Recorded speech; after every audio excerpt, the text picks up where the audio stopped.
네, 벌써 수요일 날 8시가 넘는 지금 현재입니다. 오늘 하루에 이렇게 눈을 뜨고 이렇게 밤 8시가 되기까지 참 시간이 빠른 것 같아요. 이런 것처럼 요즘 세상은 빠르게 흐르고 또 빠르게 변화되고 있습니다. 자다 일어나며 아니면은 눈을 한번 깜빡이면 바로 세상이 변할 정도로 이렇게 무섭게 변하고 있는데요. 우리가 세상이 변했다는 것을 알 수 있는 대표적인 물건으로는 이렇게 스마트폰이 있습니다. 스마트폰으로는 전에 우리가 돈을 보낼 때는 은행 가서 직접 돈을 보냈어요. 하지만 요즘은 스마트폰으로 터치 한 번이면 바로 돈을 보낼 수가 있습니다. 그리고 자신이 찾고 싶은 그런 물건도 쉽게 찾을 수가 있어요. 또 AI 인공지능이 있습니다. 옛날에는 별다른 관심이 없었던 AI 인공지능인데 요즘은 AI 인공지능이 다 모든 여러 기술에 적용이 되어 있어요. 이 AI 기술도 옛날과 다르게 빠르게 변화되고 빠르게 학습을 하고 있습니다. 그리고 스마트폰과 AI, 인공지능뿐만 아니라 여러 전반으로 변화되는 것들이 너무나 많아요. 그 중에 또 한 가지를 꼽자면은 가정의 변화가 아닌가 싶습니다. 가정도 그 안에 다양하게 변화된 것들이 많아요. 만약 거기서도 대표적인 것을 꼽자면은 바로 아버지의 모습의 변화가 아닌가 싶습니다. 다들 그렇지는 않지만 옛날 아버지에 대한 이미지 그리고 연상은 뭔가 엄격하고 진지한 모습이에요. 옛날 아버지는 자꾸 무슨 뭔가 말만 하려고 하면은 목에 뭐가 걸렸는지 자꾸 헛기침 하십니다. 뭐 듣다가도 헛기침 하시고 무슨 말만 하시다가 또 헛기침 하시고 이렇게 헛기침을 할 정도로 뭔가 엄격하고 뭔가 진지한 모습, 요즘 날에 비교하면은 그런 엄격한 모습을 찾아볼 수가 있어요. 지금의 아버지는 많이 변화됐습니다. 온화하고요, 자상합니다.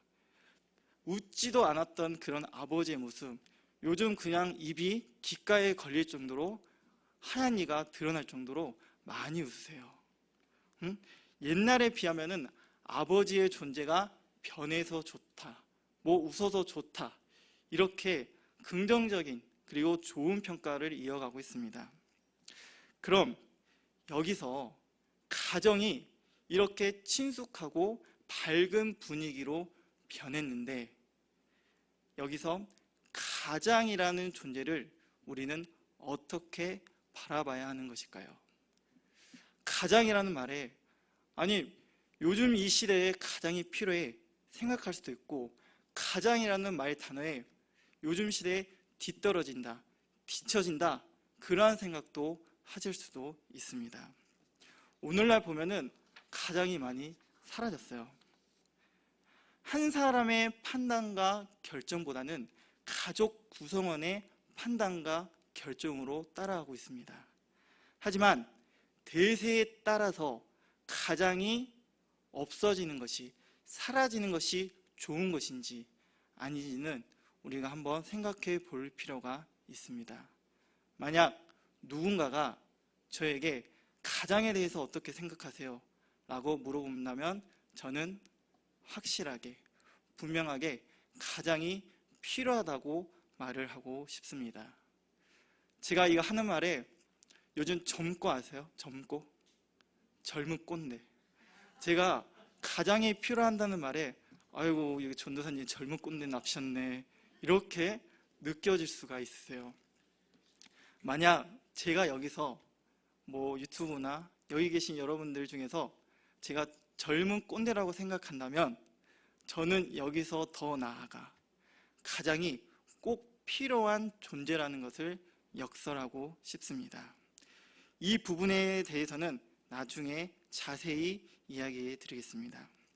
오늘 말씀으로 한번 넘어가 볼게요. 오늘 말씀은 다들 여러분들이 알 정도로 친숙한 정도로 유명한 성경 구절입니다. 23편에 소개했듯이 여호와는 목자로 소개하고 있고 이 시편을 쓴 다윗은 자신을 양으로 소개하고 있습니다.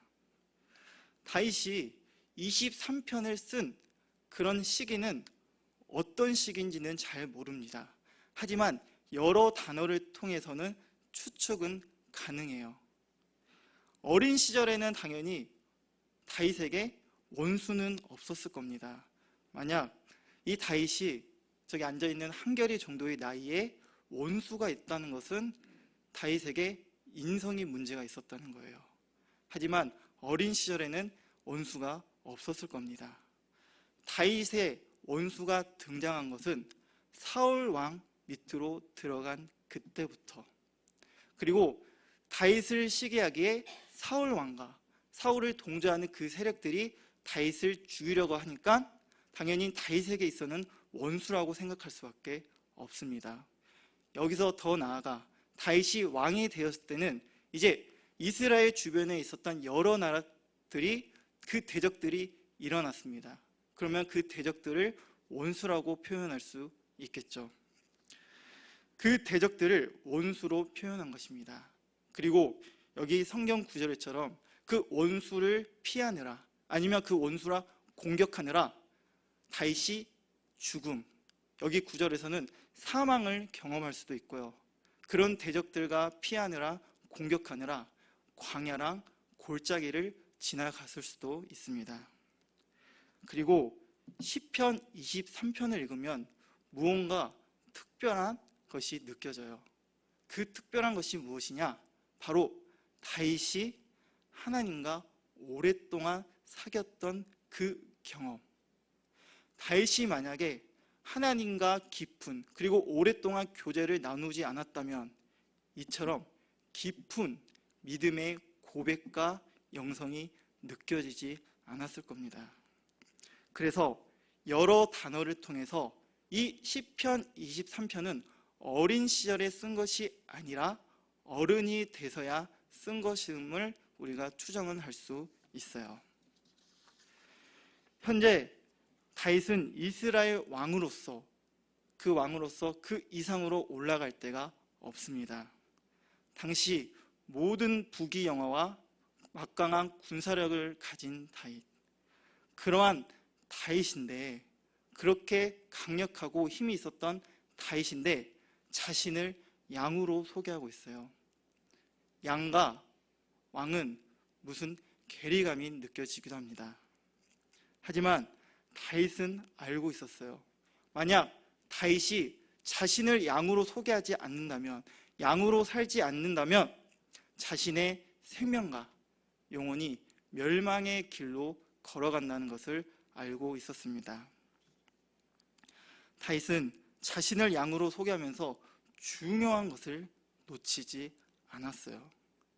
자신은 왕이지만 하나님 앞에 설 때는 그저 하나님의 자녀일 뿐, 하나님의 양일 뿐, 자신이 왕이어도, 아니 자신이 왕이 아니더라도 자신은 그저 하나님의 한 마리의 양일 뿐, 하나님을 잘 따르냐 안 따르냐에 따라서 자신의 생명과 영혼이 사느냐 죽느냐의 그 기로를 다윗은 잘 알고 있었기 때문에 다윗은 자신을 한 마리의 양으로 소개하고 있습니다.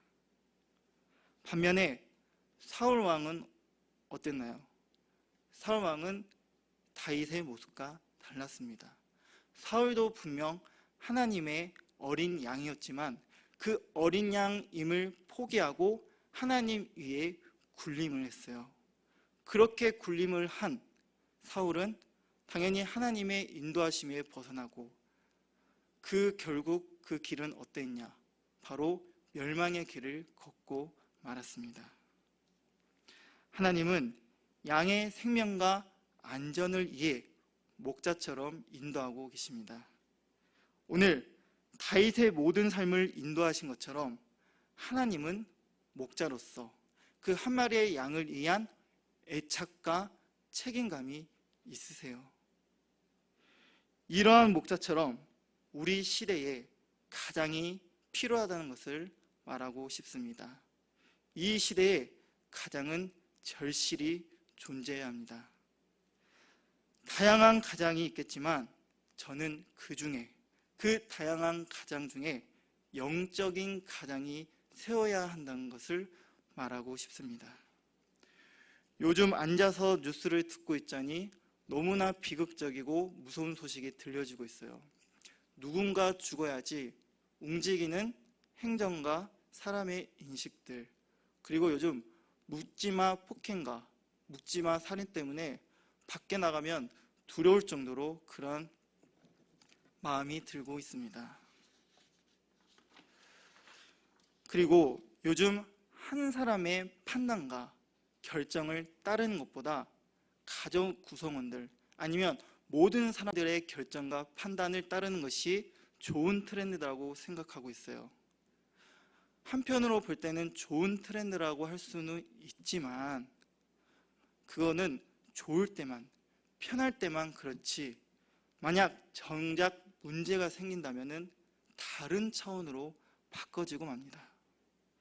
어떤 차원으로 바뀌냐면은 문제와 피해가 생기면 그 책임을 남들에게 떠넘기고 맙니다. 다들 방관하고 그 책임과는 상관없다고 이야기를 하고 있어요. 이 문제는 사회의 문제뿐만 아니라 어디서도 볼 수 있는 문제냐? 바로 가정에서도 볼 수 있는 문제입니다. 만약 가정 안에서 문제가 생긴다, 피해가 생긴다, 남편 책임이네, 아내 책임이네, 심지어 자식들 책임이네, 이렇게 생각하고 이렇게 심각한 모습이 사회 문제뿐만 아니라 가정에서도 찾아볼 수 있다는 것입니다. 이처럼 혼란스럽고 어지러운 세상에 살고 있습니다. 우리의 신앙도 알다 모르게 이 시대에 편승해서 우리의 신앙이 점차 침식되고 타락하고 무너지고 있을지도 모릅니다. 아니, 이미 무너지고 말았습니다. 이러다가 정말 큰일 날 것 같은 기분이 들어요. 왜? 우리의 신앙은 어디로 갈 것인가? 우리의 신앙은 어디까지 추락을 해야지 이 문제를 심각하게 받아들일 것인가? 근데 이 생각을 그때 가서 해봤자 소용이 없습니다. 그때 가서 해봤자 모든 것이 끝났기 때문이에요. 그래서 우리는 정말 이 문제를 심각하게 받아들여서 오늘 말씀을 잘 새겨야 합니다. 하나님은 목자로서 한 마리의 양을 위해 책임지신 것처럼 나의 신앙 그리고 가정의 신앙을 책임지는 그 사람, 단 한 사람이 있어도 오늘 우리가 읽은 이 시편 23편이 나의 신앙이 될 것을 말입니다. 오늘 말씀을 다시 한번 눈여겨보겠습니다. 시편 23편은 하나님은 한 마리의 양을 위해 목자처럼 책임감을 가지시고 우리를 인도하고 계십니다. 만약에 하나님이 목자가 아니고 또 우리에 대해서 책임감이 없다고 한번 생각해 보십시다. 하지만 절대 그런 일은 없겠죠. 하지만 우리가 한편으로 목자가 아니시고 책임감이 없다고 한번 생각을 해봐요. 그러면 그렇게 생각하면서 23편을 한번 읽어보도록 하겠습니다. 여호와는 나의 목자가 아니시니 내게 부족함이 많으리로다. 그가 나를 인도할 곳도 없고 내 영혼이 잠식되고 불의로 인도받는구나. 사망의 음침한 골짜기로 인도받아 상처를 받고 나는 영원한 고통의 집에 사는구나. 만약에 하나님이 우리의 목자가 아니시고 책임감이 없으시면 제가 앞서 이렇게 말했던 것처럼 절망적이고 비극적인 모습밖에 남질 않습니다. 정말 앞으로 어떻게 살아가야 할지 처참할 따름이에요. 그 누군가가 책임지지 않는다면 이렇게 영적으로 무너지고 맙니다. 하지만 하나님은 절대 그러신 분이 아니에요. 다윗도 그것을 알았습니다. 하나님은 목자로서 끝까지 그 책임감을 가지고 계십니다. 그 책임감이 있으셨기에 다윗은 시편 23편을 기록할 수 있었고, 그 책임감을 가진 단 한 사람, 바로 하나님이 있었기에 영적으로 세워질 수 있다는 것을 알려주고 있어요. 그러니 우리 가정이 이 시대에, 무분별한 시대에 무너지지 않기 위해 책임감을 가지는 그 가정이 일어나 영적으로 가정을 세워야 한다는 것은 오늘날 이 시대의 소명이 아닐 수 없습니다. 하지만 하고 싶다고 해서 모든 사람이 영적인 가장이 될 수 있는 것은 아니에요. 영적인 가장이 된다는 것은 그 누구보다, 어떤 이보다 민감한 문제에 반응을 하는 사람이 영적인 가장이 될 수 있습니다. 그렇다는 것은 정말 영적으로 성숙한 사람이 먼저 되어야 한다고 이야기를 하고 있어요. 근데 오늘 제가 처음부터 끝까지 말을 하고 있을 때 오해하지 말아야 할 게 있습니다. 영적인 가장이 아버지가 꼭 돼야 되냐? 그런 것은 아닙니다. 남자건 여자건 상관이 없어요. 그리고 영적인 가장이 누가 되느냐? 저도 그렇고 여러분들 그렇고 각자 집안에 가풍이라는 게 있어요. 각자 집안에 흐르는 그런 분위기가 있습니다. 그 분위기에 따라서 영적인 가장이 되고 안 되고 누가 될지는 저도 여러분들이 그 집안의 분위기에 따라 알 수 있는 부분입니다.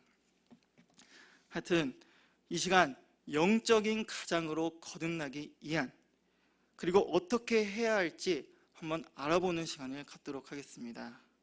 두 가지를 한번 알아보고자 하는데요. 첫 번째, 어린 아이의 믿음 이상으로 뛰어넘자는 것입니다. 어린아이의 수준에, 그런 어린아이 수준의 믿음, 그 믿음 아래에 머물면 안 된다는 거예요. 에베소서 4장 14절에는 이렇게 이야기를 하고 있습니다. 우리가 이제부터 어린아이가 되지 아니하여 사람의 속임수와 간사한 유혹에 빠져 온갖 교훈의 풍조에 밀려 요동하지 않게 하려 함이라. 여기서 말하는 어린아이의 믿음은 온전한 사람과 반대되는 것입니다. 뭐 예수님이 어린아이처럼 되라, 그런 것이 아니라 여기서 나오는 어린아이는 온전한 사람과 반대되는 말이에요. 어린아이의 믿음이라면 사람의 속임수, 간사한 유혹에 쉽게 빠질 수 있다는 것입니다. 우리의 몸은 어른이지만 신앙 앞에 가면은 달라져요. 우리 모두가 신앙 앞에 서면은 다들 어린이가 됩니다. 여기서 속임수라는 단어가 나왔는데, 속임수의 원뜻은 주사위 놀이입니다. 주사위 놀이. 요즘 시대에 뭐 주사위 놀이는 아무런 의미는 없지만 옛날에 나오는 그 주사위 놀이는 별로 그리 좋은 놀이는 아니었어요. 남을 속이고 그리고 남의 돈을 빼앗는 그런 주사위 놀이였습니다. 남을 속이고 그 사람의 돈을 뺏기 위해서는 어떻게 해야 되냐? 온갖 비열한 방법과 수단을 써야 돼요. 그러한 옛날에는 그렇게 주사놀이를 했다는 것입니다. 순진한 사람은 그러한 속임수, 주사위 놀이가 나쁜지도 모르고 그 안에서 놀아나요. 사탄도 마찬가지라는 겁니다. 사탄도 온갖 속임수와 간사한 유혹으로 우리를 무너뜨리려고 합니다. 비열한 수단으로 내가 품고 있었던 그 믿음을 위해 나아갔던 모든 노력들이 그런 비열한 수단 앞에 무너지고 만다는 것이에요. 그렇다면 이 비열한 수단을 맞서기 위해서 어떻게 해야 하냐? 그 이에 에베소서 4장 13절에 답이 있습니다. 에베소서 4장 13절에는 우리가 다 하나님의 아들을 믿는 것과 아는 일에 하나가 되어 온전한 사람을 이루러 그리스도의 장성한 분량이 충만한 때까지 이르니니, 이 말씀에서는 하나님을 믿는 것뿐만 아니라 아는 일에도 하나가 되라고 이야기를 하고 있어요. 여기서 나오는 아는 일은 그냥 단순한 지식이 아닙니다. 여기서 나오는 아는 일의 원 뜻은 무엇이냐? 바로 온전한 지식이에요. 온전한 지식. 또 온전한 지식의 뜻이 무엇이냐? 우리에게 강력한 영향력을 줄 수 있다는 온전한 지식이라는 뜻입니다. 어린 아이의 믿음에서 벗어나 온전한 사람이 되기 위해서는 하나님을 아는 일과 더불어 온전한 지식을 쌓는 것. 그럼 온전한 지식이 무엇이냐? 바로 성경책이라는 겁니다. 성경이 우리에게 흠잡을 것도 없이 정확한 그리고 온전한 지식을 우리에게 전달해 준다는 것이에요. 그렇게 하나님을 아는, 하나님을 믿는 일과 그리고 성경에서 하나가 되어야지 우리가 온전한 사람, 그리고 우리가 성숙한 사람이 될 수 있다는 것입니다. 가장은 그냥 되는 것이 아니에요. 가장이 된다는 것은 내가 그 누구보다 성숙한 사람이 되기 위해 노력을 해야 된다는 것을 말하고 있습니다. 가정을 믿음 위에 세우기 위해, 무너지지 않기 위해 그 책임감으로 가장은 온전한 지식인 성경 안에 사로잡히는 삶을 살아야 합니다. 그러니 성경을 누구보다 가까이 하고 하나가 되기를 소망합니다. 그래야만 나의 신앙이 살 수 있습니다. 그래야만 내가 성숙한 사람이 될 수 있고, 그래야만 나의 가정이 살 수 있어요. 영적인 가장으로 거듭나기 위한 두 번째는 희생입니다. 그 희생도 다양한 희생이 있지만 저는 여기서 시간적 희생을 말하고 싶습니다. 먼저 요즘 칼퇴라는 말을 들어보신 적이 있으실까요? 칼퇴? 칼퇴는 예리한 칼처럼 퇴근한다는 뜻입니다. 만약 5시에 퇴근한다, 그러면 1분 1초도 빠를 것도 없이 늦을 것도 없이 딱 5시가 되면 퇴근하는 것을 말해요. 자신에게 업무가 좀 남아있어도 그 업무를 하지 않고 딱 5시가 된다, 퇴근합니다. 오늘날 찾아볼 수 있는 사무실의 모습이에요. 하지만 옛날에는 그런 모습이 없었습니다. 옛날에는 5시에 끝나도 가질 못해요. 왜? 자기 일보다 상사가 있다면 나가고 싶어도 눈치가 보여서 나가질 못해요. 그리고 옛날에는 자신에게 업무가 남아있는다, 그러면 그것을 야근을 하더라도 끝내야 되는 게 옛날의 모습이에요. 옛날과 오늘날의 모습은 이렇게 많이 변화되었습니다. 칼퇴가 있는 이유가 무엇일까요? 그것은 바로 워라밸, 워크 라이프 밸런스. 다들 알고 계시겠지만 일도 중요하지만 자기 삶도 중요한, 그래서 일과 자기의 삶을 균형적으로 이뤄 나가는 것.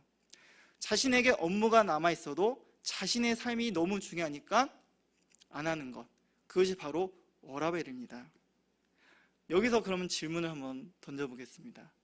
기도에도 칼퇴가 있을까요? 없을까요?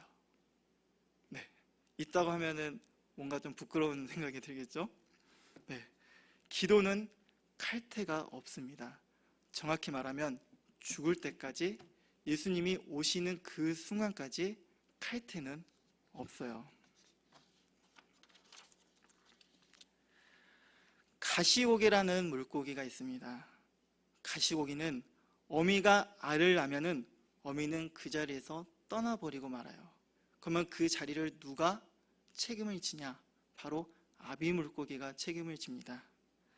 혹시 그 알에서 자리를 떠나면 포식자가 그 알을 먹을까봐 그 자리를 쉽사리 떠나질 못합니다. 무언가를 먹으려고 해도 쉽사리 떠나질 못해요.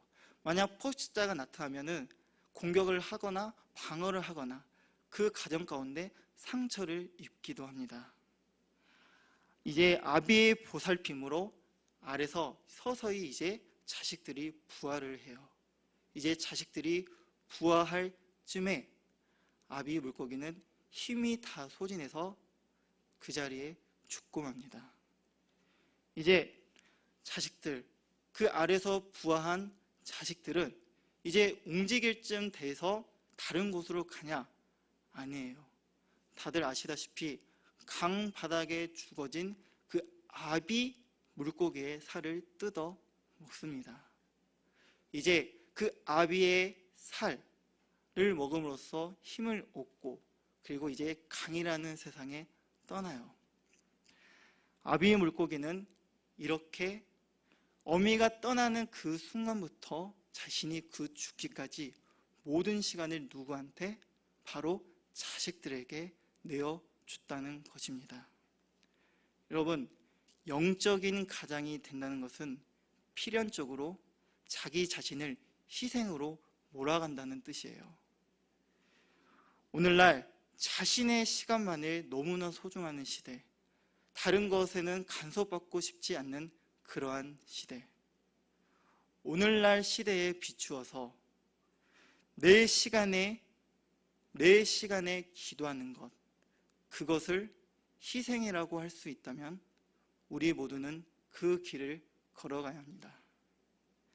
앞서 강이라는 세상에 자식을 보내기 위해 아비 물고기의 모진 고생, 죽기까지 자신에게 있었던 모든 살과 시간을 허락한 아비 물고기의 숭고한 사랑, 그런 숭고한 사랑처럼 내 시간을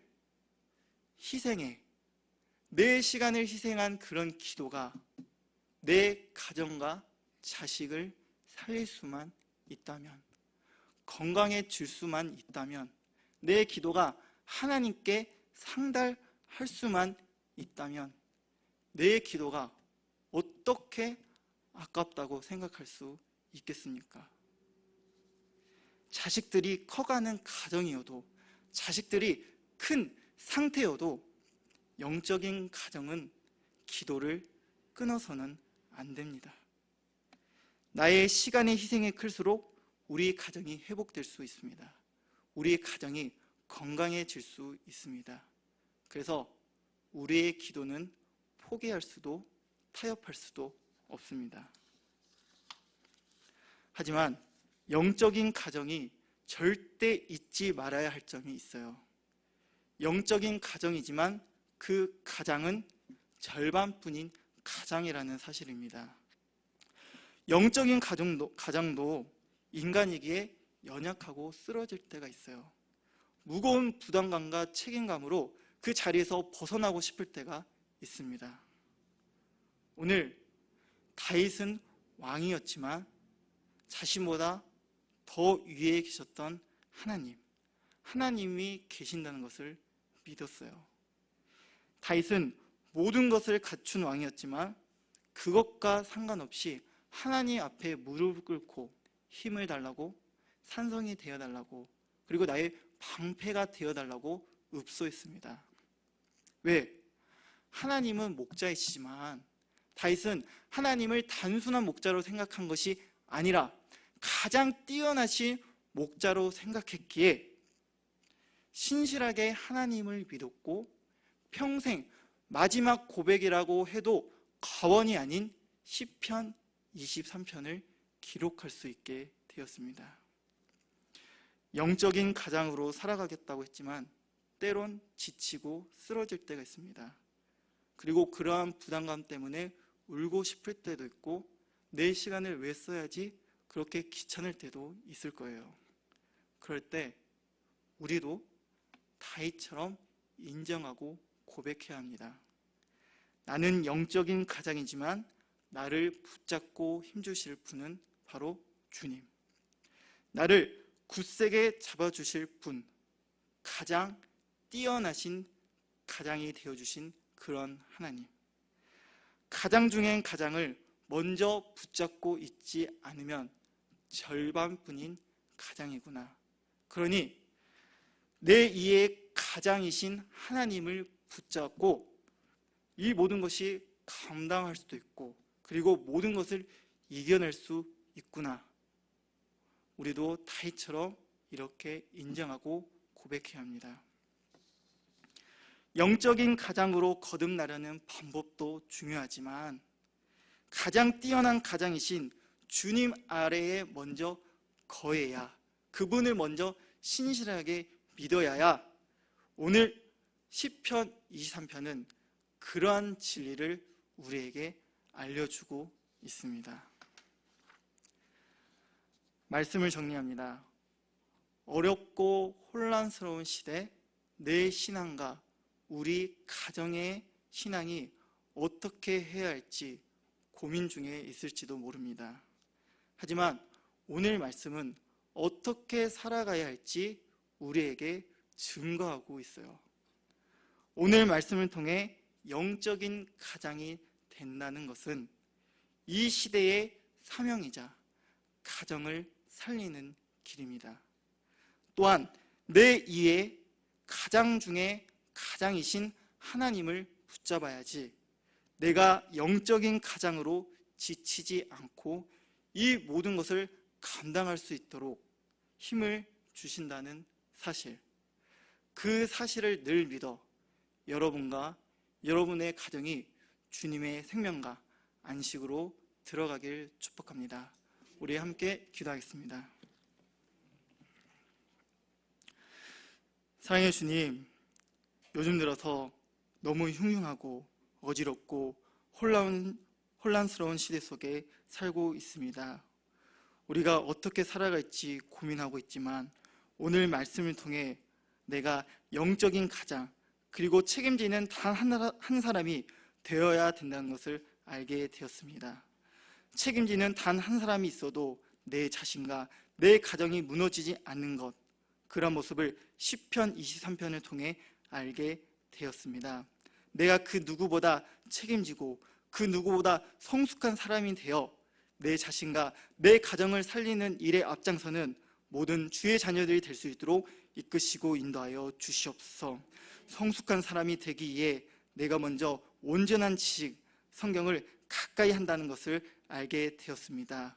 우리가 성경에 있어 하나가 되기 위한 모든 일, 우리가 귀찮다고 생각하지 않고 이것이 나의 생명과 그리고 우리 가정의 생명과 소망을 품고 나아가는 것을 깨달았다면 오늘부터 주님께 결단합니다.